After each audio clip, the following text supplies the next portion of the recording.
Hey everyone, welcome back to the channel. In this video, I'm going to show you how to download and install apps on your laptop or PC running Windows. If you find this guide useful, don't forget to subscribe and leave a like. Let's get started. First, go down to the bottom of your screen and click on the search bar. Type Microsoft Store, then click on it when it appears and open it. Once the Microsoft Store is open, look over to the left-hand side.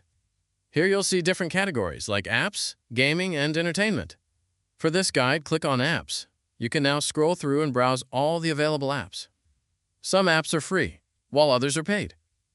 You'll also find entertainment apps here, like streaming services. When you find an app you want, click on it. In the top right corner, click Get to download the app. In some cases, Windows may ask you to sign in with a Microsoft account. You can sign in with an existing account, choose a different account, or create a new one if needed. Once the download finishes, the button will change to Open. Click Open, and you can start using the app right away. And that's it. That's how you download and install apps on a Windows laptop or PC. If this guide helped you out, make sure to leave a like and subscribe. Thanks for watching.